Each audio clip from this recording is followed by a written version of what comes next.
So today we are going to unbox AMD's new upcoming GPU, and this is the exact packaging that I have received from AMD, and we can see that it is from our favorite board partner that we all trust for delivering high quality GPUs, and that AIB partner is of course none other than Gigabyte. And here's the AMD Radeon 6600 XT in this Gigabyte Gaming OC Pro version, and we can see at back that this is based on AMD's new 7nm RDNA 2 architecture with support for all the good AMD software features like Fidelity FX Super Resolution and the Radeon Anti-Lag. This card is designed for 1080p gaming, and 8GB of DDR6 memory is going to be plenty enough for that. We know how chip shortage is affecting the availability of GPUs for gamers, and the way that this GPU is made should help with that problem. So let's get this open, and inside it we get a quick installation guide so you can remember how to install a GPU after not being able to see those for a long time, and that is actually it because we just have the GPU itself after it.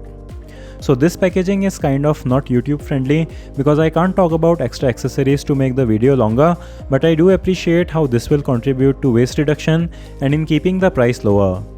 And here's the GPU. As you can see, we have three 80mm wind force fans to keep this cool, and the central fan spins in the opposite direction, which helps in enhancing its cooling with the power of physics and marketing. You can see the heatsink and the heat pipes from the side.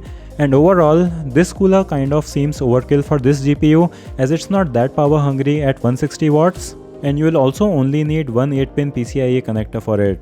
The die size on this GPU is 237mm square, which is way smaller than 520mm square of higher end GPUs like the 6800 and 6900 XT, and combined with the kind of memory that AMD is using, it should allow them to make a lot more of these GPUs because there is less silicon needed, so this could become a GPU that you actually would be able to buy easily.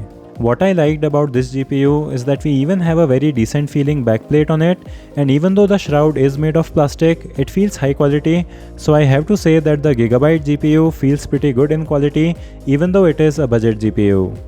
AMD claims that this performs up to 15% faster on average than the competing RTX 3060 from Nvidia, but we'll be verifying this claim very soon on the channel, so make sure that you are subscribed for that. This should also start at around $379 which is around 21,000 rupees only in India, so let's see if we actually get prices that are close to this figure.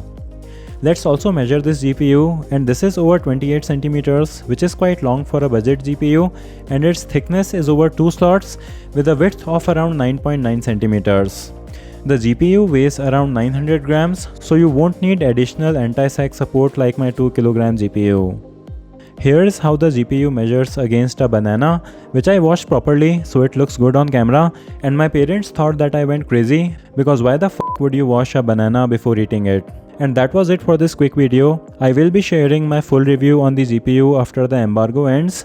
Give the video a thumbs up if you liked it or a thumbs down if you disliked it. Thanks for watching, and I'll see you in the next one.